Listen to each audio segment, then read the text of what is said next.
저 돌을 매음쳐라. 여러분, 돌에게 곤장을 치는 걸 본 적 있습니까? 옛날 어느 고을에 사또가 하나 부임했습니다. 그런데 이 사또가 어른들 허리춤에도 못 미치는 아이였거든요. 고을 사람들은 웃었지요.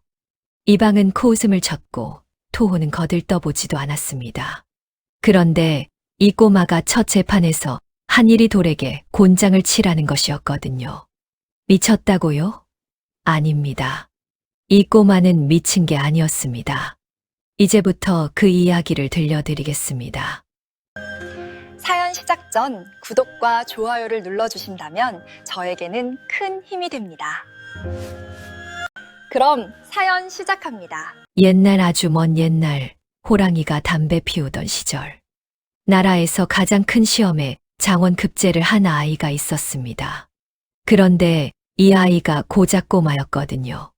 도성이 발칵 뒤집어졌지요. 조정대신들은 자존심이 상했습니다. 이 녀석을 좋은 자리에 앉혀줄 수는 없다. 나라에서 가장 썩은 고을로 보내버리자. 부임하는 원님마다 손도 못 쓰고 쫓겨나는 곳. 이방과 토호가 20년 넘게 주물러온 고을. 대신들은 꼬마가 망신당하고 돌아올 거라 확신했습니다. 고을 관아 앞에 가마가 멈춰 섰습니다. 마중 나온 아전들은 줄지어 서 있었지만 눈빛에는 비웃음이 가득했고 백성들은 멀찍이 서서 수근거릴 뿐이었거든요. 가마에서 내린 꼬마를 보자 여기저기서 웃음이 새어나왔습니다. 이방이 허리를 굽혀 절을 올렸지만 입꼬리가 실룩거렸지요. 이 사람은 20년 넘게 고을을 주물러온 자였습니다. 부임해 온 원님들을 전부 자기 손바닥 위에서 놀려왔거든요. 그 옆에 토호는 고을에서 가장 큰 재산을 가진 자로 이방과 한 몸처럼 움직이며 온갖 나쁜 짓을 저질러 온 인물이었습니다. 사또 나리, 이 고을은 조용한 곳이오니 편히 쉬시다 가시면 되옵니다. 고을 일은 저희가 알아서 하겠습니다. 너는 아무것도 할 수 없으니 가만히 있으라는 뜻이었지요. 꼬마는 그것을 모를 리 없었습니다. 하지만 해맑게 웃으며 대답했지요. 그래 주시면 고맙겠소. 나는 아직 어리니 이방이 하시는 일을 옆에서 보며 배우겠소. 이방은 속으로 쾌지를 불렀습니다.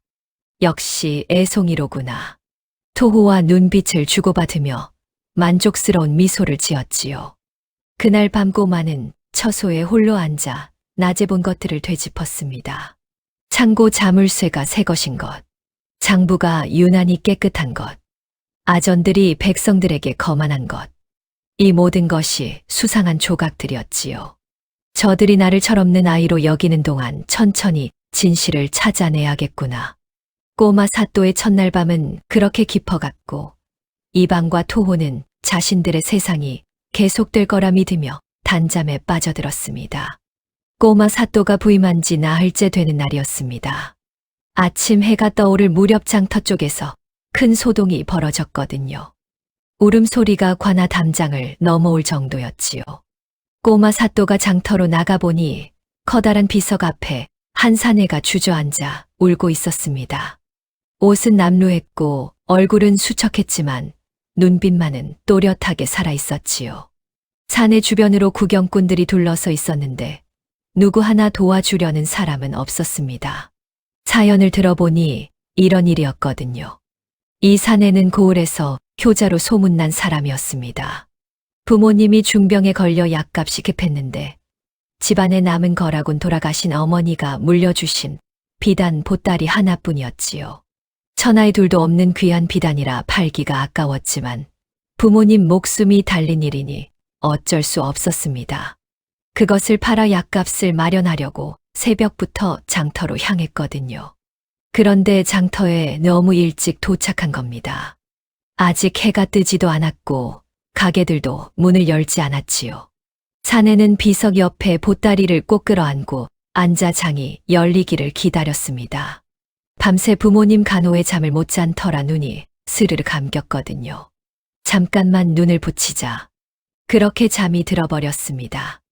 눈을 떠보니 해가 중천에 떠 있었고 장터는 사람들로 북적거렸지요. 그런데 품에 안고 있던 보따리가 감쪽같이 사라져 있었습니다. 사내는 미친 듯이 장터를 뒤졌지만 보따리는 어디에도 없었거든요. 결국 비석 앞에 주저앉아 울음을 터뜨린 것이었습니다. 사또 날이 이 보따리가 없으면 부모님 약을 지을 수가 없습니다. 제발 도와주십시오. 사내가 사또 앞에 무릎을 꿇으며 눈물을 글썽였지요. 이방이 귀찮다는 듯 끼어들었습니다. 에이, 잠든 사이에 잃어버린 것을 어찌 찾겠소. 증거도 없고 목격자도 없는데 그냥 포기하는 게 나을 것이오. 구경꾼들도 고개를 끄덕였습니다.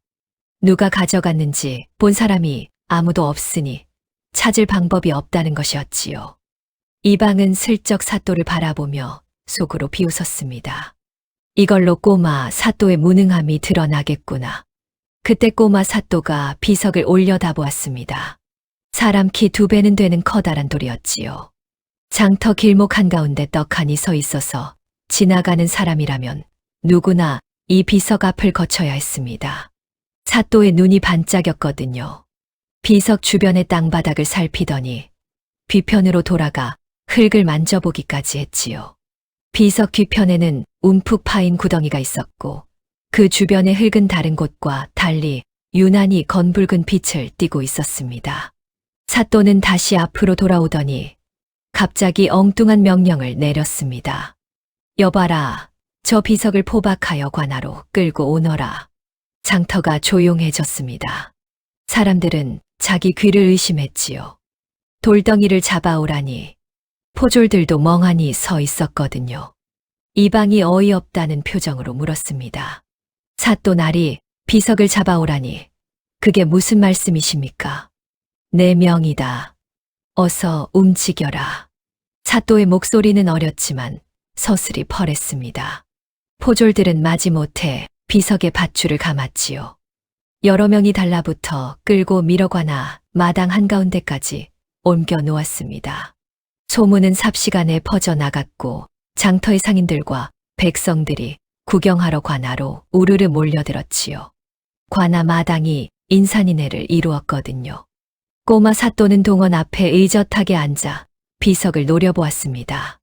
작은 체구였지만 사또 복장을 단정하게 갖추고 앉아 있으니 묘한 위엄이 느껴졌지요. 사또가 큰 소리로 호통을 쳤습니다. 이놈의 비석아, 내 놈은 길목을 지키고 서 있으면서 이 효자의 보따리가 사라지는 것을 똑똑히 보았을 것이다.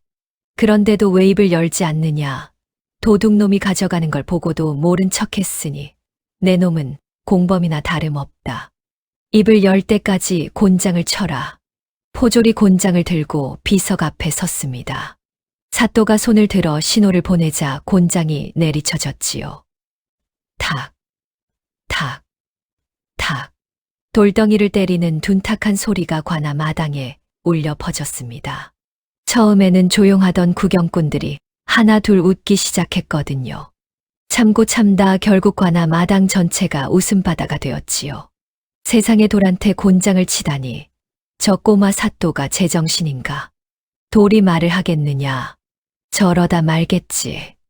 이방은 팔짱을 끼고 여유롭게 서서 입꼬리를 올렸고 토호도 옆에서 코웃음을 쳤습니다. 두 사람은 서로 눈빛을 주고받으며 안심했지요. 역시 애송이는 애송이로구나. 하지만 사람들이 몰랐던 것이 하나 있었습니다. 사또가 비석을 때리라고 명한 바로 그 순간 아전 2명이 관아 뒷문으로 조용히 빠져나갔다는 사실이었지요. 꼬마 사또가 비석을 관아로 끌고 오라고 명하기 직전에 미리 귀옛말로 지시를 내려두었던 겁니다.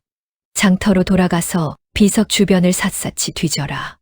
특히 비석 뒤편 구덩이 근처를 살피고 수상한 자가 있으면 행적을 쫓아라. 비석 소동에 온 장터 사람들이 관아로 몰려갔으니 장터는 텅 비어 있었지요. 아전들은 방해 없이 마음껏 수색할 수 있었습니다. 꼬마 사또가 노린 것이 바로 이것이었거든요. 비석 재판이라는 기행으로 모든 이목을 관아에 집중시키고 그 틈에 진짜 수사를 벌인 것이었습니다. 사또는 느긋하게 비석을 바라보며 시간을 끌었지요. 가끔 비석에게 말을 걸기도 했습니다. 아직도 입을 열지 않겠느냐? 좋다. 더 때려라. 곤장이 비석을 때릴 때마다 사람들은 깔깔 웃었고 이방과 토호는 완전히 방심했지요. 이 꼬마는 그냥 세상 물정 모르는 애송이라고 확신한 겁니다. 얼마나 지났을까요? 아전 한 명이 숨을 헐떡이며 관아로 돌아왔습니다. 뒷문으로 들어와 사또에게 다가갔지요. 구경꾼들은 비석에만 정신이 팔려 있어서 아무도 눈치채지 못했거든요. 아전이 사또의 귀에 대고 조용히 속삭였습니다. 사또의 입꼬리가 살짝 올라갔지요. 곤장을 멈춰라. 탁. 마지막 곤장 소리와 함께 관아 마당이 조용해졌습니다. 웃음소리도 뚝 멈췄지요. 꼬마 사또가 자리에서 천천히 일어났거든요. 어린아이답지 않은 위엄이 그 작은 몸에서 뿜어져 나왔습니다. 비석이 드디어 입을 열었다. 사람들이 어리둥절한 표정으로 서로를 바라보았지요. 무슨 소리인가? 돌이 말을 했다고? 사또가 구경꾼들을 천천히 둘러보며 말을 이었습니다. 비석 뒤편에는 움푹 파인 구덩이가 있소. 그 구덩이 주변에는 다른 곳에서는 볼 수 없는 건붉은 흙이 있지요. 보따리를 훔친 놈은 비석 뒤에 숨어서 효자가 잠드는 것을 지켜보다가 훔쳤을 것이요. 그렇다면 구덩이에 웅크리고 앉아 있었을 테니 그 건붉은 흙이 반드시 옷에 묻어 있을 수밖에 없소.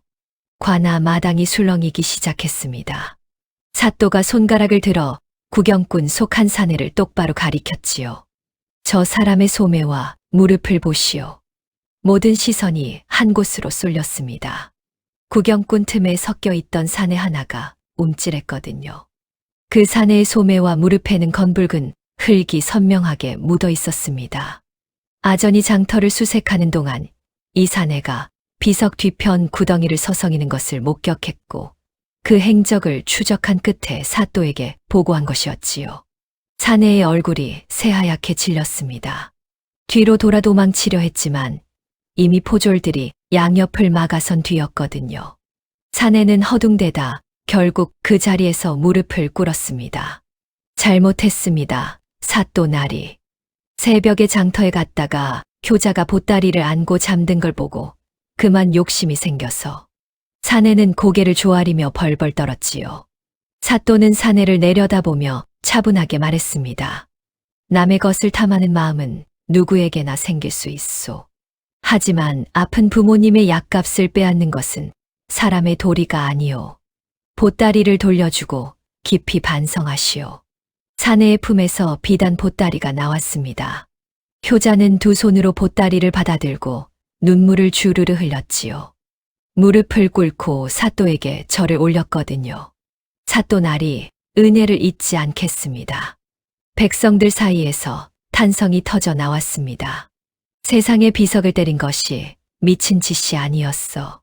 구경꾼들을 모조리 관아로 끌어모아 장터를 비운 거였구나. 그 틈에 아전을 풀어 진짜 수사를 한 거야.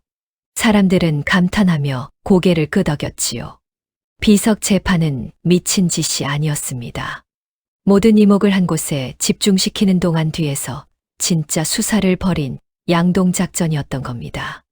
이 어린 사또는 사건이 벌어지기도 전에 이미 비석 뒤편의 건붉은 흙을 확인해 두었고 범인이 그 흙을 묻히고 있을 것이라는 것까지 계산한 것이었지요.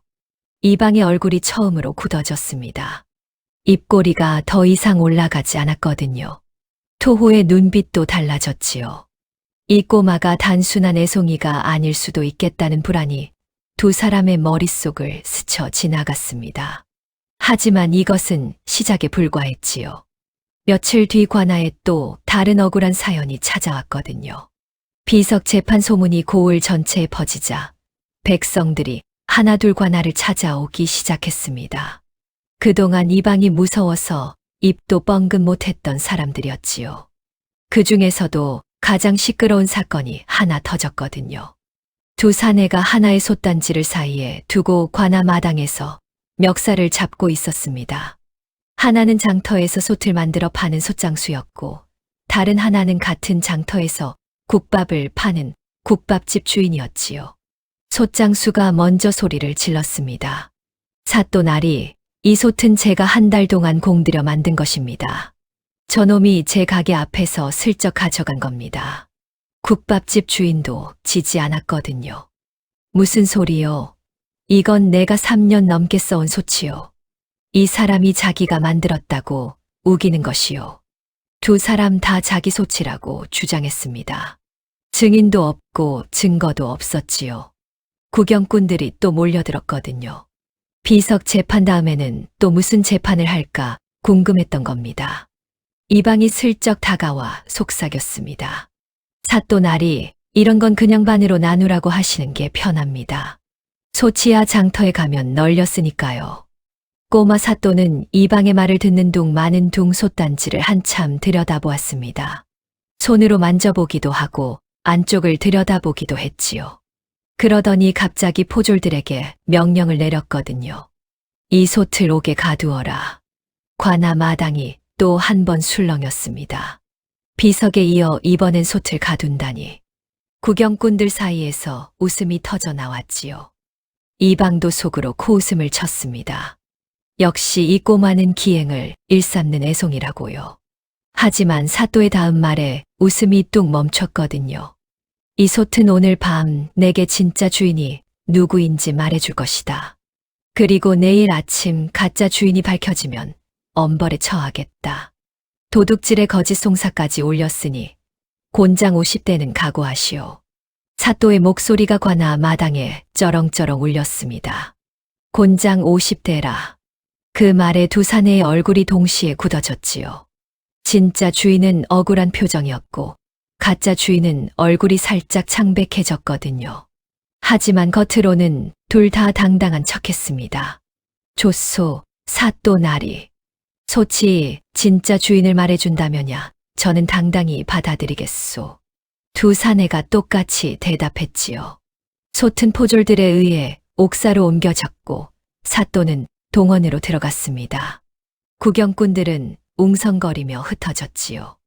내일 아침에 무슨 일이 벌어질지 온 고을이 궁금해하고 있었거든요. 해가 지고 밤이 깊어갔습니다. 관아는 고요했지요. 하지만 꼬마 사또는 자고 있지 않았습니다. 옥사 안솥단지 손잡이에 몰래 오칠을 발라두었거든요. 옷은 묻어도 바로는 표가 나지 않습니다. 하지만 시간이 지나면 피부가 붓고 발진이 올라오지요. 씻어도 소용없는 겁니다. 사또는 옥사 근처 어둠 속에 숨어 기다렸습니다. 1시즌, 2시즌, 밤은 점점 깊어갔지요. 자정이 넘어갈 무렵이었거든요. 옥사 담장 너머로 인기척이 들렸습니다. 가짜 주인이었습니다. 소치 진짜로 자기 죄를 고발할까봐 겁이 나서 잠을 이룰 수가 없었던 겁니다. 곤장 50대가 머릿속에서 떠나질 않았지요. 미신이라는 건 알았지만 혹시나 하는 불안이 가슴을 짓눌렀거든요. 결국 한밤중에 몰래 관아로 숨어든 것이었습니다. 사내는 두리번거리며 옥사 안으로 들어갔지요. 솥 앞에 쪼그려 앉더니 떨리는 손으로 솥을 부여잡았습니다. 제발 입 열지 마라. 내일 아침만 넘기면 되는 거야. 솥 손잡이를 꽉 움켜쥐며 중얼거렸지요. 잠시 후 사내는 왔던 길로 빠져나갔습니다. 아무도 못 봤다고 생각하면서요. 하지만 어둠 속에서 꼬마 사또의 눈이 반짝이고 있었지요. 다음 날 아침이 밝았습니다. 관아 마당에 다시 사람들이 모여들었지요. 두 사내가 나란히 섰거든요. 꼬마 사또가 동원에 앉아 두 사람을 번갈아 바라보았습니다. 소치 밤새 내게 이야기를 해주었소. 구경꾼들이 숨을 죽였지요. 사또가 천천히 말을 이었거든요. 진짜 주인은 자기 소치 돌아올 것을 믿고 편히 잠을 잤을 것이요. 하지만 가짜 주인은 마음이 편치 않았을 것이요. 혹시나 들통날까봐 밤새 뒤척이고 어쩌면 이 관아까지 찾아왔을 수도 있지요. 가짜 주인의 얼굴이 흙빛으로 변했습니다. 설마 누가 봤나? 하지만 본 사람이 있다는 증거는 없으니 오리발을 내밀 수 있다고 생각했지요. 두 분 다 손을 내밀어 보시오. 사또의 명령에 두 사내가 손을 내밀었습니다. 솥장수의 손은 멀쩡했지요. 하지만 국밥집 주인의 손은 달랐거든요. 손바닥과 손가락이 벌겋게 부어올라 있었고 여기저기 발진이 올라와 있었습니다. 관아 마당이 술렁였지요. 사또가 자리에서 일어났습니다. 이 사람의 손을 보시오. 간밤에 솥을 만진 흔적이 역력하오. 진짜 주인이라면 밤중에 몰래 옥사에 찾아올 이유가 없소. 솥이 자기 죄를 고발할까봐 두려웠던 것이오. 솥이 입을 연 것이 아니라 이 사람의 두려움이 스스로 입을 연 것이지요. 국밥집 주인이 그 자리에서 무릎을 꿇었거든요. 더 이상 변명할 여지가 없었습니다. 잘못했습니다. 사또 나리. 제 솥이 깨져서 새 솥이 필요했는데 돈이 없어서 그만. 사또는 차분하게 말했지요. 필요한 것이 있으면 구하는 방법은 여러 가지가 있소. 하지만 남의 것을 훔치는 것은 가장 나쁜 방법이요. 곤장은 면해주겠으니 솥장수에게 사죄하고 품삯을 갚으시오. 솥장수는 자기 솥을 돌려받으며 활짝 웃었고 국밥집 주인은 고개를 푹 숙인 채 관할을 나섰습니다. 백성들은 또 한 번 감탄했지요. 비석에 이어 솥까지. 이 꼬마 사또는 물건을 가두고 사람의 마음을 꿰뚫어보는 재주가 있는 게 분명했거든요. 이방은 이번에도 웃지 못했습니다. 토호에게 슬쩍 다가가 속삭였지요. 이 꼬마가 점점 성가셔지고 있소. 토호가 눈을 가늘게 뜨며 대답했거든요. 걱정 마시오. 아직 우리 차례가 온 건 아니니까. 하지만 그 차례는 생각보다 빨리 찾아올 것이었습니다. 며칠 뒤 관아에 장부 한 권이 날아들었거든요. 그것도 아주 수상한 장부가요. 솥단지 재판이 끝난 지 며칠 되지 않아서였습니다. 이번에는 장터에서 소금을 파는 사내가 관아로 뛰어들어왔거든요. 얼굴이 벌겋게 달아올라 있었고 손에는 허옇고 빈 종이 한 권을 꽉 쥐고 있었습니다. 사또 나리, 억울합니다. 이 장부를 봐주십시오. 사또가 장부를 받아들었습니다. 펼쳐보니 아무것도 적혀 있지 않은 백지였지요. 종이만 수십 장 묶여 있을 뿐 글자 한자 없었거든요. 소금 장수가 울먹이며 말했습니다. 제가 같은 장터의 포목상에게 소금 값을 외상으로 넘긴 지 석 달이 됩니다. 분명히 이 장부의 날짜와 금액을 적어두었단 말입니다. 그런데 어젯밤 포목상을 찾아가 돈을 달라 하니 장부를 보여달라 하더군요. 오늘 아침에 장부를 펼쳤더니 이 모양이었습니다. 사또가 물었지요. 장부를 어디에 두었소? 제 가게 선반 위에 두었습니다. 자물쇠 같은 건 없었지요. 어젯밤 가게에 다른 사람이 드나들었소. 소금 장수가 고개를 저었습니다. 모른다고요.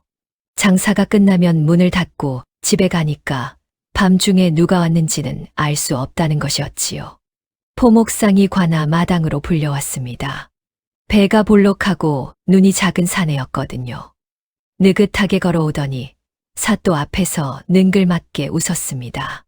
사또 나리, 저는 빚진 적이 없습니다. 장부에 아무것도 적혀 있지 않지 않습니까? 없는 빚을 있다고 우기는 것이야말로 사기 아니겠습니까? 소금 장수가 벌컥 화를 냈지요. 이놈이 분명 내가 장부를 조작한 것이다. 포목상이 팔짱을 끼며 대꾸했거든요.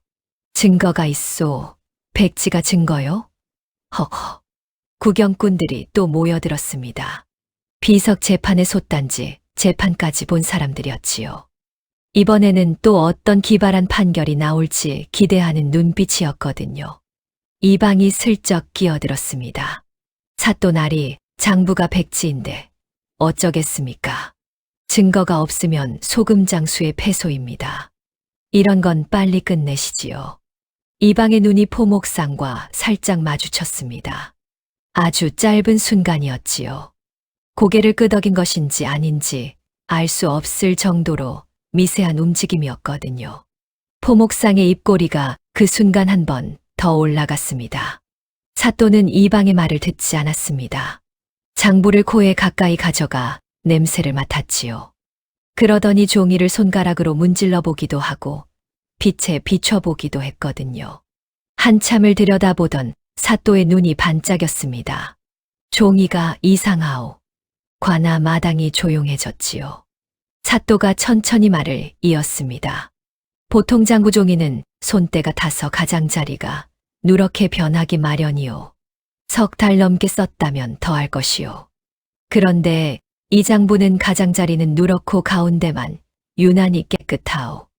마치 글씨가 있던 자리만 무언가로 씻어낸 것처럼. 포목상의 눈이 살짝 흔들렸습니다. 하지만 바로 표정을 수습했지요. 종이가 원래 그런 것 아니겠습니까? 소금 장수가 손을 안 씻고 만져서 가장자리만 더러워진 것이지요. 그럴듯한 변명이었습니다. 구경꾼들 사이에서도 고개를 끄덕이는 사람이 몇 있었지요. 사또가 포졸에게 명령했거든요. 화로를 가져오너라. 잠시 후 관아 마당 한가운데 화로가 놓였습니다. 숯불이 시뻘겋게 달아올라 있었지요. 구경꾼들이 고개를 빼꼼 내밀었거든요. 이번에는 또 무슨 수작인가 싶었던 겁니다. 이방이 한 발짝 앞으로 나섰습니다. 이번에는 속삭임이 아니었지요. 목소리가 또렷했거든요.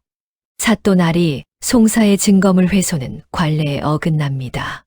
장부를 불에 가까이 대시면 안 됩니다. 관례를 들먹이며 막아선 것이었습니다. 사또가 이방을 올려다보며 조용히 말했지요. 이방, 이 장부는 백지라 하지 않았소. 백지를 불에 대는 것이 무슨 증거물 훼손이요? 이방의 입이 딱 멈췄거든요. 백지라면 태워도 상관없고 증거물이라면 뭔가 적혀 있다는 뜻이니까요. 어느 쪽으로 대답해도 자기 말에 걸리는 구조였습니다. 이방이 한 발짝 물러섰지요. 사또가 장부를 펼쳐 화로 위로 천천히 가져갔습니다. 불에 닿지 않을 만큼 살짝 띄워서요. 소금장수가 기겁했지요. 사또날이 그걸 태우시면 안 됩니다. 그게 유일한 증거란 말입니다. 소금장수의 얼굴이 새하얗게 질렸습니다. 달려들듯 한 발짝 앞으로 나섰지만 포졸이 가로막았지요. 유일한 증거가 눈앞에서 타버리려는데 손 하나 쓸 수 없었거든요. 반면 포목상은 달랐습니다. 팔짱을 낀 채 입꼬리가 슬쩍 올라갔지요. 속으로 쾌재를 부르고 있었거든요. 태워라. 태워. 저게 제가 되면 이 송사는 끝이다. 백지를 태운들 뭐가 나오겠나. 사또는 아무 말 없이 종이를 화로 위에 가만히 들고 있었습니다. 하나, 둘, 셋. 시간이 흘렀지요. 그때였습니다. 백지 위에 무언가가 나타나기 시작한 겁니다. 처음에는 아주 희미한 갈색점 하나였지요. 먼지인가 싶을 정도로 작았습니다. 소금장수가 눈을 크게 떴거든요. 점이 하나 더 나타났습니다. 그리고 또 점들이 이어지더니 글자 하나가 되었지요. 저건 제 글씨입니다. 소금장수가 소리쳤습니다. 관아 마당이 술렁였지요. 글자 하나가 둘이 되고 둘이 넷이 되었거든요. 날짜가 보였습니다. 구경꾼 하나가 외쳤지요. 3월 초이틀이라고 적혀 있다. 금액이 떠올랐습니다. 또 누군가 소리쳤거든요. 소금 10말, 은자 3냥이라. 한 줄이 나타날 때마다 구경꾼들이 웅성거렸지요. 두 번째 줄이 나타나고 세 번째 줄이 이어졌습니다. 장부 전체에 빼곡하게 적혀 있던 거래. 내역이 한 글자 한 글자 되살아나고 있었거든요. 포목상의 입꼬리가 굳어졌습니다. 여유롭던 눈이 커지더니 얼굴이 하얗게 질렸지요. 아까까지 태워라 태워라 속으로 웃던 그 얼굴이 순식간에 공포로 바뀌었거든요. 다리가 후들후들 떨리기 시작했습니다. 사또가 장부를 들어 구경꾼들에게 보여주며 말했습니다. 쌀물이요. 쌀을 씻은 물로 글씨를 쓰면 마르고 나서 눈에 보이지 않소. 하지만 열을 가하면 글씨가 갈색으로 떠오르지요. 이 사람은 밤중에 소금장수의 가게에 몰래 들어가 원래 글씨를 물로 씻어 지웠소. 하지만 미처 생각 못한 것이 있소. 쌀물로 적힌 원본의 흔적까지는 지울 수 없었던 것이요. 포목상이 털썩 주저앉았습니다. 입술이 파르르 떨렸지요. 어떻게 아신 겁니까? 사또가 차분하게 답했거든요. 종이가 알려주었소. 종이는 거짓을 말하지 않소. 포목상은 그 자리에서 두 손을 땅에 짚고 엎드렸습니다. 소금장수에게 빌린 돈을 갚겠다고 했지요. 장부는 원래 내용이 고스란히 되살아난 채로 소금장수에게 돌아갔거든요. 소금장수가 장부를 가슴에 꼭 안으며 관할을 나섰습니다. 눈시울이 붉어져 있었지요. 백성들 사이에서 수군거림이 퍼졌습니다. 비석의 말을 알아듣고 솥단지의 말을 알아듣더니 이제는 종이의 말까지 알아듣는다고요. 이 꼬마 사또는 세상 모든 물건의 말을 알아듣는 귀를 가진 게 틀림없다고요. 이방은 슬그머니 관아 뒤편으로 빠졌습니다. 이를 악물고 있었지요. 장터 상인들에게 받아온 상납이 이 꼬마 때문에 흔들리기 시작한 겁니다. 토호에게 급히 전가를 보냈지요. 장부를 조사하는 솜씨가 예사롭지 않습니다. 장터 쪽 돈줄도 손을 봐두는 게 좋겠소. 토호의 답이 돌아왔거든요. 쓸데없는 걱정 마시오. 우리 장부는 쌀물 같은 허술한 수법이 아니니까. 하지만 토호의 자신감이 얼마나 갈 수 있을지는 아무도 몰랐습니다. 며칠 뒤 고을 외곽의 한 마을에서 이상한 소문이 들려왔거든요. 마을 사람 전체가 다리를 절고 있다는 소문이요. 고을 외곽에 버드나무골이라는 작은 마을이 하나 있었습니다. 산 아래 옹기종기 모여 사는 20가구 남짓한 마을이었지요. 그런데 이 마을에서 이상한 소문이 들려왔거든요. 마을 사람 전체가 다리를 절고 있다는 겁니다. 세금 걷는 날이 다가오고 있었습니다. 해마다 고을 전체에서 세금을 거둬야 하는데 버드나무골만 3년째 한 푼도 내지 않고 있었지요. 이유는 늘 같았거든요. 우리 마을은 전부 다리를 다쳐서 일을 못합니다. 세금을 낼 형편이 못 됩니다. 전임원님들도 직접 가서 확인했지만 정말로 마을 사람 전체가 절뚝거리고 있으니 어쩔 수가 없었습니다. 억지로 걷자니 병자한테 세금을 뜯는 꼴이고 그냥 두자니 다른 마을에서 불만이 터지고요. 결국 매번 눈을 감아준 것이었지요. 이방이 능청스럽게 보고했습니다. 사또나리 버드나무골은 원래 그런 마을입니다. 전임 사또께서도 그냥 넘어가셨지요. 괜히 가셔서 고생하실 필요 없습니다. 사또는 고개를 갸웃했거든요. 20가구가 전부 다리를 다쳤다. 한두 명도 아니고 산골이라 길이 험해서 그렇답니다. 사또는 아무 말 없이 고개를 끄덕였습니다. 하지만 다음 날 아침 일찍 아마도 타지 않고 걸어서 버드나무골로 향했지요. 포졸 둘만 데리고요. 마을에 도착하니 소문 그대로였습니다. 밭에서 일하는 사람도 절뚝, 물 길러 가는 안악도 절뚝, 마당에서 놀던 아이까지 절뚝거렸거든요. 마을 전체가 한쪽 다리를 끌며 움직이고 있었습니다. 마을 이장이 지팡이를 짚고 나와 사또를 맞았지요. 아이고 사또나리, 이 먼 곳까지 어쩐 일이십니까? 보시다시피 저희는 전부 불구라서 세금을 낼 형편이 못 됩니다. 사또는 이장의 다리를 힐끗 보았습니다. 왼쪽 다리를 질질 끌고 있었지요. 하지만 사또의 눈에는 다른 것이 보였거든요. 이장의 집신 바닥이었습니다. 양쪽 집신 밑창이 똑같이 달아 있었지요. 한쪽 다리를 못 쓰는 사람이라면 멀쩡한 쪽 신발만 달아야 하는데 말입니다. 사또는 아무 내색도 하지 않았습니다. 오히려 환하게 웃었지요. 아이고, 이렇게 고생이 많으신데 제가 왔으니 한턱 내야지요. 내일 마을 광장에서 잔치를 열겠습니다. 소 한 마리 잡고 술도 넉넉히 준비하겠소. 다리가 불편하셔도 기어서라도 오십시오. 마을 사람들의 눈이 동그래졌거든요. 세금 거들어 온 줄 알았는데 잔치를 벌이겠다니. 이장이 어리둥절한 표정으로 물었지요. 정말이십니까, 사또나리? 내가 사또인데 거짓말을 하겠소. 내일 정오 광장으로 나오시오. 사또는 씩씩하게 돌아갔습니다. 마을 사람들은 서로 얼굴을 쳐다보았지요. 반신반의했지만 공짜 고기에 공짜 술이라는데 안 갈 사람이 어디 있겠습니까? 그날 밤 마을 전체가 들떠 있었거든요. 다음 날 정오가 되었습니다. 마을 광장에 정말로 큰 솥이 걸리고 소고기가 푹푹 끓고 있었지요. 술독도 3개나 놓여 있었거든요. 마을 사람들이 하나둘 모여들었습니다. 물론 전부 절뚝거리면서요. 사또가 광장 한가운데 서서 활짝 웃었지요. 자, 다들 오셨습니까? 오늘은 편히 드시고 즐기십시오.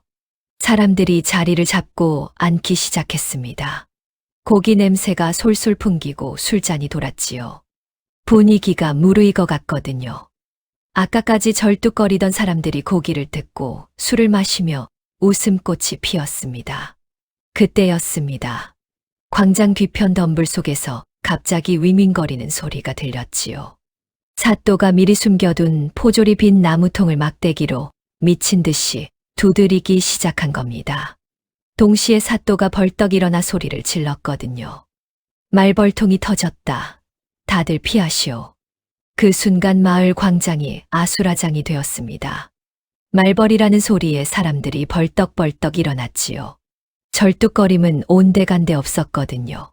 20가구 남녀노소가 두 다리 멀쩡하게 전력 질주를 시작한 겁니다. 이장이 제일 먼저 달렸습니다.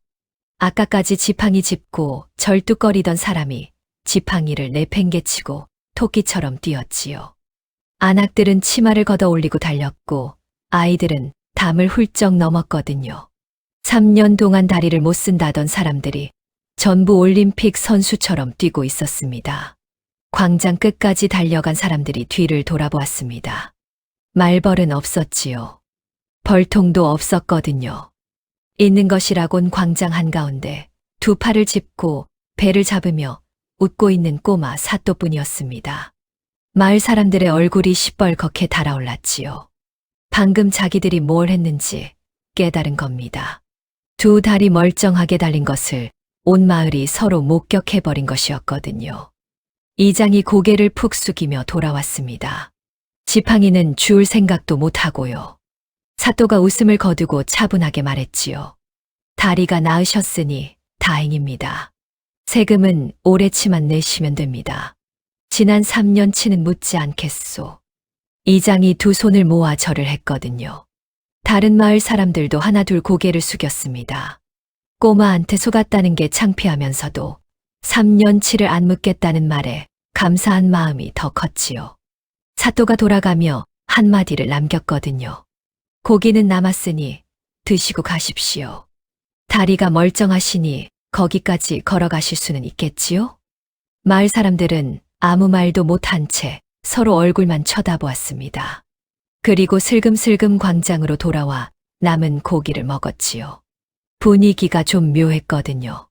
속은 게 분한데 고기는 맛있고 술은 달았으니까요. 이 소식이 고을에 퍼지자 백성들은 배를 잡고 웃었습니다. 비석에게 곤장을 치고 솥을 옥에 가두더니 이번에는 말벌로 꾀병쟁이들을 잡았다고요. 사또의 이름이 고을 구석구석까지 퍼져나가고 있었지요. 하지만 이방은 웃지 못했습니다. 버드나무골은 이방이 일부러 세금을 면제해주고 그 대가로 마을에서 해마다 산삼을 상납받던 곳이었거든요. 사또가 세금을 걷기 시작하면 그 거래가 끊기는 겁니다. 이방이 토호를 찾아갔지요. 얼굴이 굳어 있었습니다. 이 꼬마가 장터상인만 건드리는 줄 알았더니 이제 마을까지 손을 대기 시작했소. 이러다 우리 쪽까지 파고들면 끝장입니다. 토호가 부채를 접으며 눈을 가늘게 떴거든요. 그래서 내가 준비해둔 게 있소. 공동묘지 쪽 일을 좀 서두르시오. 이방의 눈빛이 달라졌습니다. 무슨 뜻인지 알겠다는 표정이었지요. 두 사람 사이에 어둠이 짙어지고 있었거든요. 며칠 뒤 고을에 이상한 소문이 돌기 시작했습니다. 공동묘지에서 밤마다 비명소리가 들린다는 소문이요. 공동묘지에서 귀신 소리가 들린다는 소문은 삽시간에 고을 전체로 퍼졌습니다. 밤만 되면 묘지 쪽에서 하는 신음소리가 들려온다는 것이었지요. 처음에는 한두 사람이 들었지만 며칠 사이에 10명 넘게 같은 소리를 들었다고 관아에 달려왔거든요. 백성들이 관아 마당에 모여 아우성을 쳤습니다. 사또날이 묘지에 원귀가 나옵니다. 무당이라도 불러주십시오. 이방이 슬쩍 사또 옆으로 다가왔지요. 근심 어린 표정을 짓고 있었지만 눈은 웃고 있었거든요. 사또날이 이건 사람이 해결할 일이 아닙니다. 큰 굿을 해야 합니다. 비용이 좀 들겠지만 어쩔 수 없지요.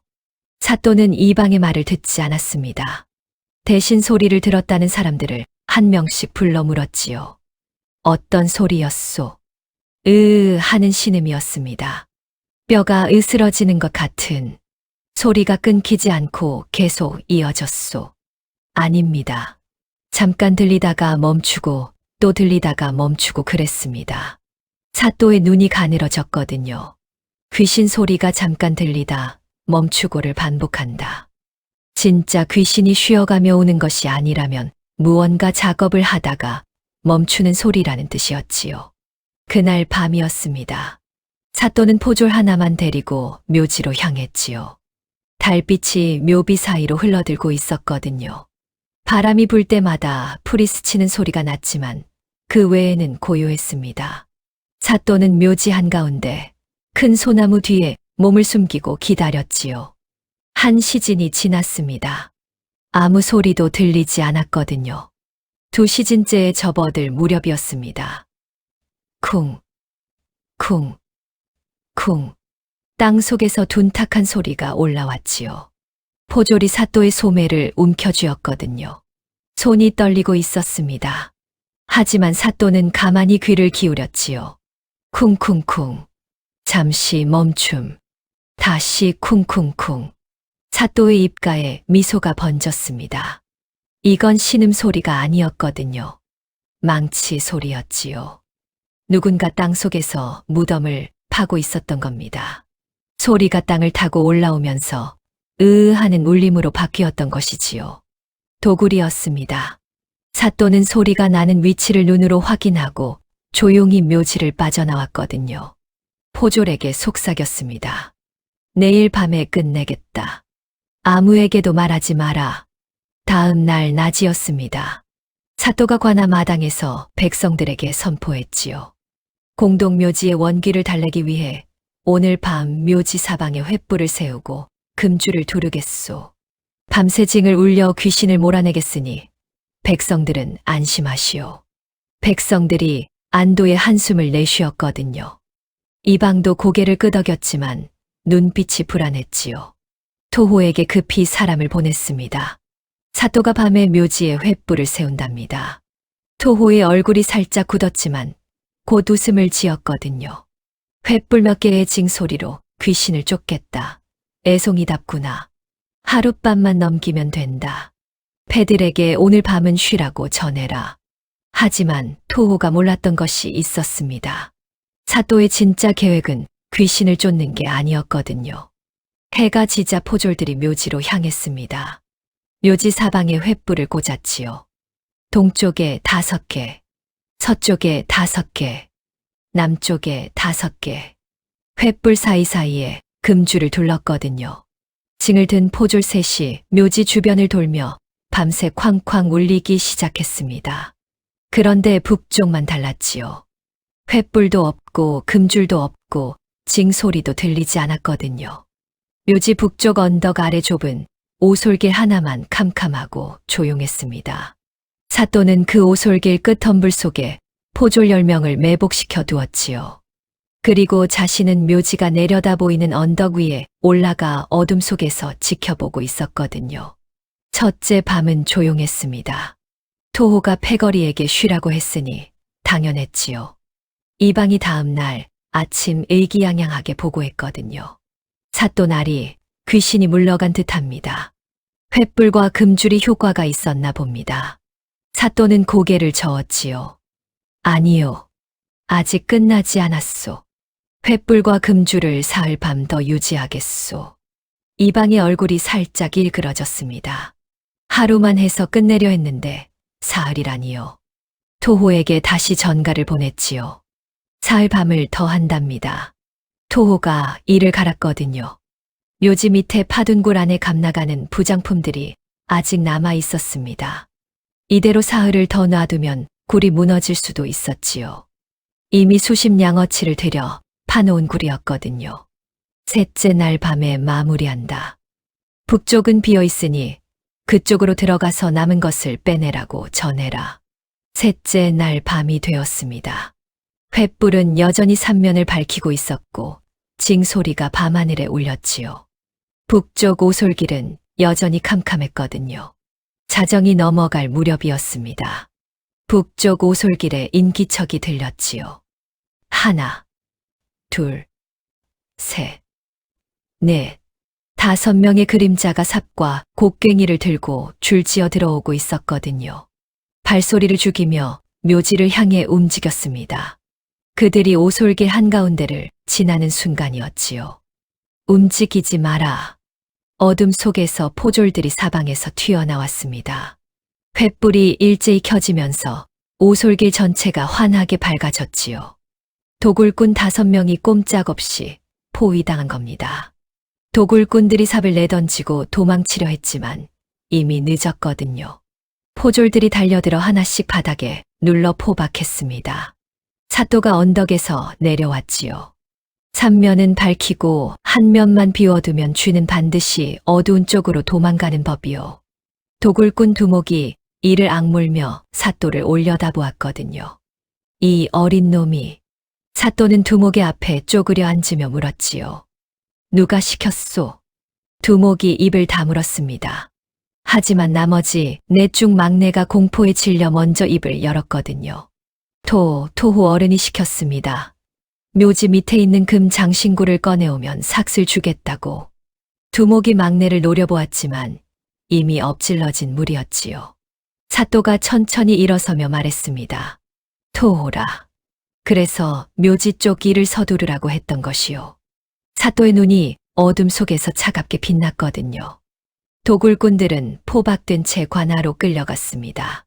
다음 날 아침이었습니다. 관아 마당에 도굴꾼 5명이 무릎을 꿇고 앉아 있었지요.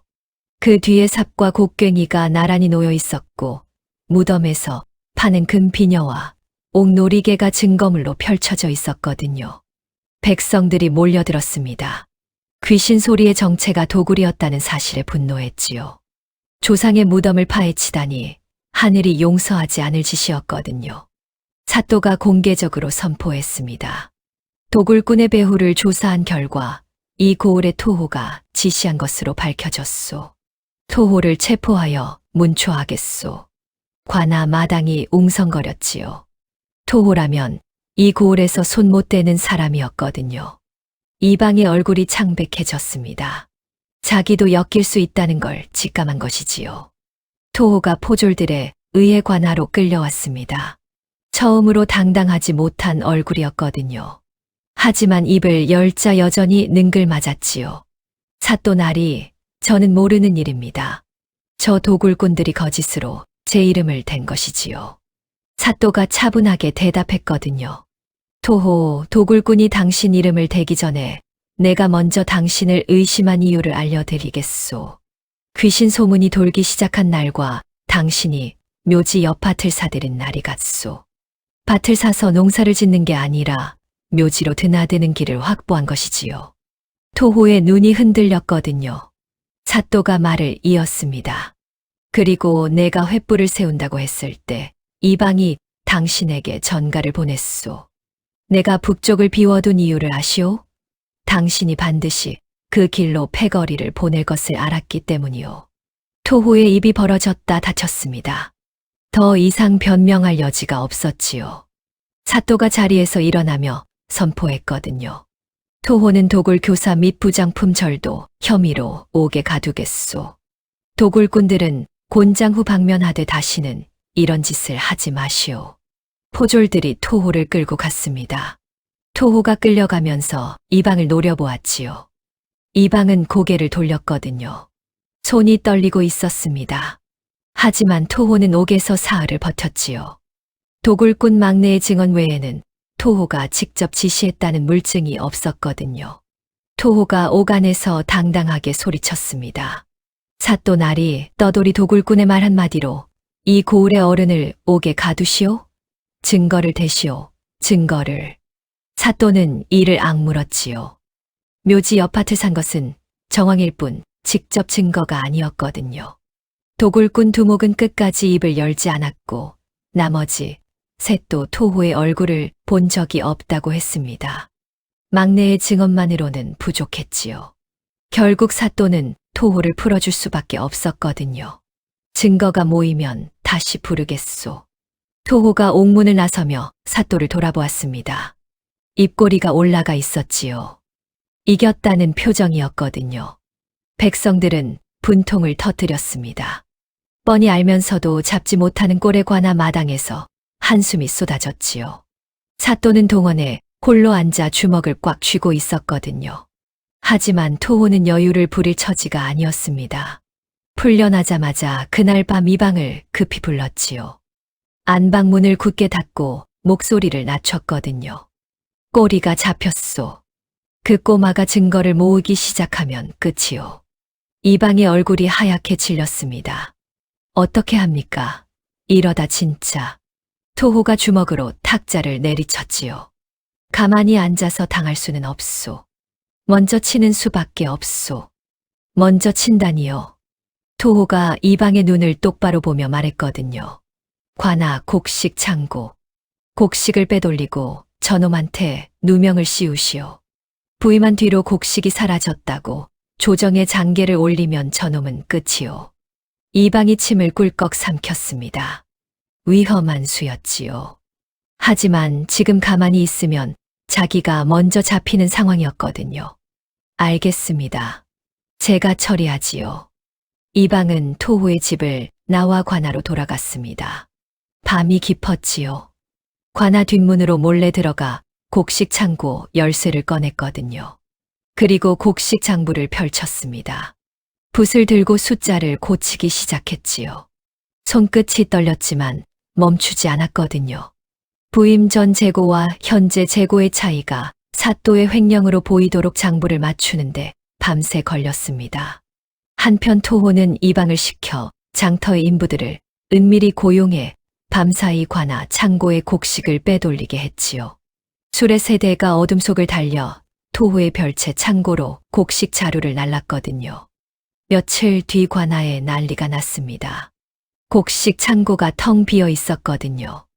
아침부터 관아가 발칵 뒤집혔습니다.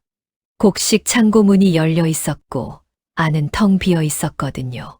수백 석의 곡식이 흔적도 없이 사라진 겁니다. 이방이 허겁지겁 달려왔지요. 얼굴에 놀란 표정을 잔뜩 지으며 소리쳤습니다. 사또 나리, 큰일입니다. 곡식이 전부 사라졌습니다. 사또가 창고로 달려갔지요. 텅 빈 창고 안에 곡식 자루 하나 없었거든요. 먼지만 뿌옇게 날리고 있었습니다. 이방이 사또 옆에 바짝 붙어 말했지요. 사또 나리, 이건 심각한 일입니다. 부임 전까지 곡식은 멀쩡했습니다. 사또 나리께서 부임하신 이후에 사라진 것이니 조정에서 문책이 내려올 수 있습니다. 사또는 이방의 말을 가만히 듣고 있었거든요. 이방의 입꼬리가 아주 살짝 떨리고 있었지요. 놀란 척하고 있지만 눈은 웃고 있었습니다. 토호도 관아로 찾아왔거든요. 걱정스러운 표정을 하고 있었지만 목소리에는 여유가 묻어 있었지요. 사또 나리, 고을의 어른으로서 걱정이 되어 왔습니다. 곡식이 사라지다니 이게 어찌 된 일입니까? 혹시 관리를 소홀히 하신 건 아닌지. 백성들이 관아 마당에 모여 수군거리기 시작했습니다. 이방이 미리 소문을 퍼뜨려 놓은 것이었지요. 꼬마 사또가 부임하고 나서 곡식이 사라졌다는 말이 고을 전체에 돌고 있었거든요. 사또는 창고 앞에 한참 서 있었습니다. 아무 말도 하지 않았지요. 이방과 토호는 속으로 쾌재를 불렀거든요. 이 꼬마가 드디어 공지에 몰렸다고요. 그때 사또가 입을 열었습니다. 사흘만 주시오. 이방이 눈을 깜빡였지요. 예, 사흘 안에 곡식의 행방을 밝히겠소. 사흘 뒤에도 찾지 못하면 그때 조정에 장계를 올리시오. 제가 직접 쓰겠소. 이방과 토호의 눈이 마주쳤거든요. 사흘이면 충분하다고 생각했지요. 곡식은 이미 토호의 별채 창고에 숨겨져 있었고 장부도 조작해 놓았으니까요. 사흘 뒤에 이 꼬마가 머리를 싸매고 있는 꼴을 보면 된다고 생각했습니다. 좋습니다. 사또나리. 사흘을 드리겠습니다. 이방이 공손하게 고개를 숙였지만 돌아서는 입가에 미소가 번졌지요. 하지만 사또는 사흘을 그냥 보낼 생각이 없었거든요. 첫째 날이었습니다. 사또는 아무도 데리지 않고 혼자 텅 빈 창고로 들어갔지요. 창고 안을 천천히 돌아보았거든요. 바닥에 곡식 자루가 놓여 있던 자국이 남아 있었지만 그건 누구나 볼 수 있는 것이었습니다. 사또의 눈이 멈춘 곳은 창고 문틀이었지요. 문틀 위쪽 모서리에 거미줄이 걸려 있었거든요. 그런데 이상한 점이 있었습니다. 거미줄이 끊어지지 않고 그대로 붙어 있었지요. 수백 석의 곡식 자루를 나르려면 문을 활짝 열고 사람이 수십 번 드나들어야 했거든요. 그러면 문틀의 거미줄은 반드시 끊어져야 합니다. 하지만 거미줄은 멀쩡했지요. 사또의 눈이 가늘어졌습니다. 문을 열지 않고 곡식을 빼냈다. 아니면 문을 아주 조심스럽게 열었다는 뜻이었거든요. 열쇠를 가지고 있는 사람이 살금살금 열었다는 것이지요. 열쇠는 관아에 하나뿐이었고 그 열쇠를 관리하는 사람은 이방이었습니다. 사또는 혼잣말을 중얼거렸지요. 안에서 한 짓이구나. 하지만 거미줄만으로는 증거가 되지 않았거든요. 이방이 원래 거미줄이 없었다고 하면 끝이었습니다. 물증이 필요했지요. 둘째 날이었습니다. 사또는 뜻밖의 행동을 했거든요. 관아 앞과 장터 곳곳에 방을 붙인 겁니다. 곡식 운반 일꾼을 구합니다. 삭시 후합니다. 이방이 방을 보고 코웃음을 쳤지요. 곡식을 새로 사들이려는 모양이라고 생각한 겁니다. 토호에게 전했거든요. 포기한 모양입니다. 곡식을 새로 채워서 없던 일로 하려는 거지요. 토호도 웃었습니다. 사흘째 되면 곡식을 살 돈도 없을 테니 저절로 무너질 거라고요. 하지만 사또의 노림수는 전혀 다른 곳에 있었거든요. 셋째 날 아침이었습니다. 관아 마당에 사내 너덟 명이 찾아왔지요. 장터에서 방을 보고 온 일꾼들이었거든요. 품삯을 받으러 온 겁니다. 사또가 마루에 앉아 일꾼들을 맞았습니다. 어서 오시오. 힘이 좋은 분들을 찾고 있었소. 혹시 곡식 자루를 나른 경험이 있으시오? 사내 하나가 씩 웃으며 대답했지요. 그럼요, 사또 나리. 저는 곡식 나르는 일이라면 이 고을에서 둘째가라면 서러울 겁니다. 오, 그래요? 어디서 날라보셨소? 사내가 자랑스럽게 말했거든요. 얼마 전에도 밤에 큰일을 했지요. 술의 새 대분을 한 밤새에 날랐습니다. 토호 어른 별채 창고까지요. 삭도 후하게 받았습니다. 관아 마당이 조용해졌습니다. 사내 옆에 있던 다른 일꾼들도 고개를 끄덕였지요. 맞습니다. 저도 같이 했지요. 관아 뒷문에서 술에 실어서. 사내들은 자기들이 무슨 말을 하고 있는지 깨닫지 못하고 있었거든요. 사또의 눈이 반짝였습니다. 하지만 표정은 바꾸지 않았지요. 관아 뒷문에서요? 토호 별채 창고까지 술의 세대면 꽤 많았겠소. 그럼요. 자루가 수백 개는 됐을 겁니다. 어찌나 무겁던지 허리가 아직도 아프지요. 사또가 천천히 자리에서 일어났습니다. 옆에 서 있던 포졸에게 고개를 끄덕였지요. 다 들었느냐? 포졸이 고개를 숙였거든요. 예, 사또 나리. 그제야 사내들의 얼굴이 하얗게 변했습니다. 자기들이 방금 곡식 절도의 증인이 되어버렸다는 것을 깨달은 것이지요. 아, 아닙니다. 저희는 그냥 삭슬 받고 일한 것뿐입니다. 사또가 차분하게 말했거든요. 걱정 마시오. 삭 받고 일한 사람을 벌하지는 않겠소. 다만 언제 어디서 얼마나 날랐는지 진술서에 도장만 찍어주시오. 사내들은 떨리는 손으로 진술서에 도장을 찍었습니다. 사또는 진술서를 들고 포졸 10명을 이끌고 토호의 별채로 향했지요. 별채 창고 문이 열렸을 때 그 안에는 관아, 표식이 찍힌 곡식 자루가 산더미처럼 쌓여 있었거든요. 한 자루도 빠짐없이 전부 있었습니다.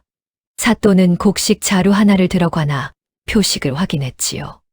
돌아서며 포졸에게 명했거든요. 토호와 이방을 체포하라. 그날 오후 관아 마당이 인파로 가득 찼습니다. 토호와 이방이 나란히 무릎을 꿇고 앉아 있었지요. 토호의 얼굴에서 여유는 완전히 사라져 있었거든요. 이방은 고개를 푹 숙인 채 떨고만 있었습니다. 사또가 동원에 앉아 차분하게 입을 열었지요. 이방, 당신은 곡식 창고 열쇠를 관리하는 유일한 사람이요. 창고 문틀의 거미줄이 끊어지지 않은 것은 열쇠로 문을 조심히 열었다는 뜻이요. 이방의 어깨가 움찔했거든요. 토호, 당신의 별채 창고에서 관아, 표식이 찍힌 곡식 자루 수백 석이 발견되었소. 그리고 이 일꾼들의 진술서가 있소. 언제, 어디서, 누구의 지시로 날랐는지 전부 적혀 있소. 사또가 진술서를 들어보였지요. 토호의 입술이 파르르 떨렸거든요. 그리고 이방이 조작한 장부가 있소. 사또가 장부 2권을 나란히 펼쳤습니다. 하나는 이방이 고친 장부였고 하나는 사또가 부임 첫날 밤에 몰래 베껴둔 원본 사본이었지요. 부임 첫날 밤에 관아 곳곳이 이상해서 장부를 베껴두었소. 이방이 고친 숫자와 원본 숫자가 다른 곳이 23군데요.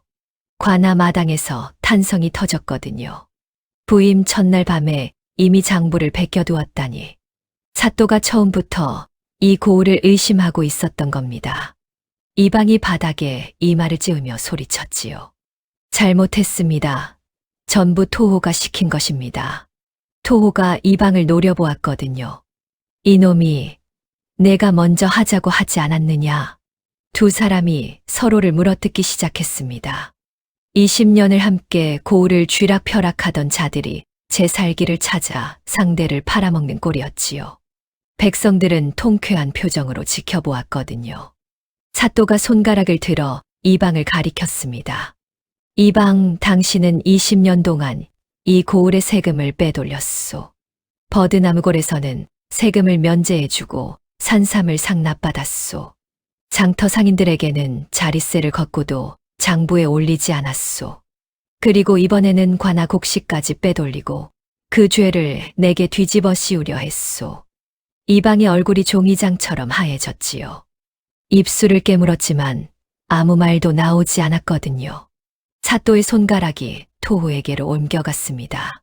토호, 당신은 이방과 손을 잡고 이 고을을 제 주머니처럼 주물렀소.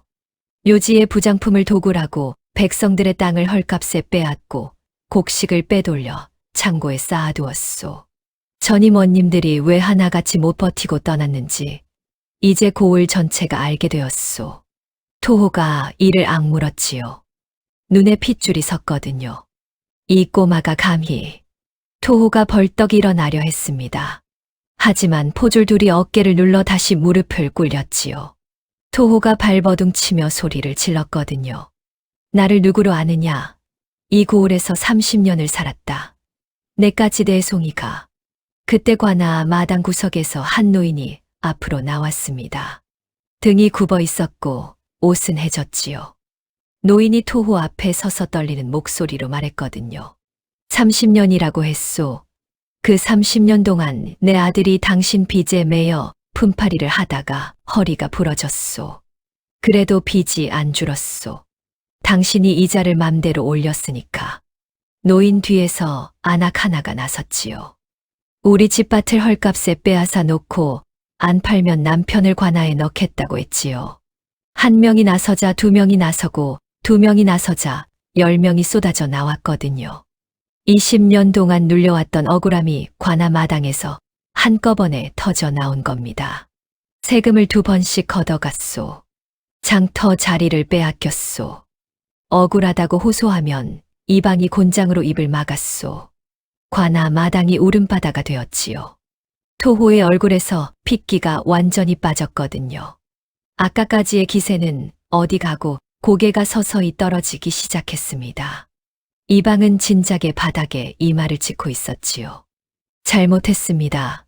전부 제 죄입니다. 살려주십시오. 사또가 자리에서 일어났습니다. 작은 체구였지만 관아 마당 전체를 내려다보는 눈빛이었지요. 이방과 토호는 곡식 횡령, 장부 조작, 세금 착복, 도굴 교사, 사또에 대한 무고, 백성 수탈 혐의로 옥에 가두겠소. 조정의 장계를 올려 처분을 받게 하겠소. 포졸들이 두 사람을 끌어 일으켰습니다. 이방은 고개를 푹 숙인 채 힘없이 끌려갔지요. 토호는 끌려가면서도 고개를 돌려 사또를 노려보았거든요. 하지만 관아 마당의 백성들이 일제히 토호를 쏘아보았습니다. 30년 동안 아무도 쳐다보지 못하던 눈들이었지요. 토호가 처음으로 고개를 떨구었거든요. 옥문이 닫히는 소리가 관아 마당까지 울렸습니다. 백성들 사이에서 박수가 터져 나왔지요. 사또 날이 만세.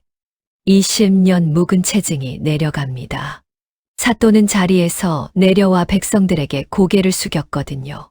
작은 체구가 햇빛을 받아 길게 그림자를 들이우고 있었습니다. 그날 밤 관아는 고요했습니다. 사또는 동원에 홀로 앉아 장기를 적었지요. 이방과 토후의 죄상을 낱낱이 적어 왕에게 올리는 글이었거든요. 붓을 놓고 나니 밤이 깊어 있었습니다. 보름 뒤 도성에서 파발마가 달려왔지요. 왕의 친서였거든요. 이방과 토호는 유배에 처한다. 어린 사또의 공을 치하하노라. 원하는 고을이 있으면 말하라. 사또는 친서를 읽고 빙긋 웃었습니다. 그리고 답서를 적었지요. 이 고을에 더 있겠습니다. 그날 저녁이었습니다. 장터에는 다시 활기가 돌고 있었지요. 소금장수는 제자리에서 소금을 팔고 있었고 솥장수는 새 솥을 두드리고 있었거든요. 버드나무골에서는 아이들이 두 다리 멀쩡하게 뛰어놀고 있었습니다. 공동묘지 쪽에서는 더 이상 아무 소리도 들리지 않았지요. 밤이 찾아왔습니다. 사또가 관아 마당에 홀로 서 있었지요. 고개를 들어 하늘을 올려다보았거든요. 별이 쏟아지고 있었습니다. 고을은 고요했지요. 비석도 솥도 장부도 무덤도 더 이상 억울한 소리를 내지 않았거든요. 바람만 살랑살랑 불고 있었습니다. 사또의 작은 그림자가 관아 마당 위로 길게 뻗어 있었지요. 그 그림자가 어른의 겉만큼이나 길었거든요. 하지만 도성에서는 이 소식을 전해들은 한 대신의 얼굴이 굳어지고 있었습니다. 오늘 이야기는 여기까지입니다. 잘 들으셨는지요? 조상들의 지혜가 담긴 설화는 언제 들어도 참 묘한 매력이 있죠. 이 이야기는 제가 직접 현대적으로 재구성해서 만든 창작물입니다. 대본 작성부터 사파 작업까지 모든 과정에 정성을 다하고 있거든요. 잊혀가는 우리 이야기를 계속 이어가겠습니다.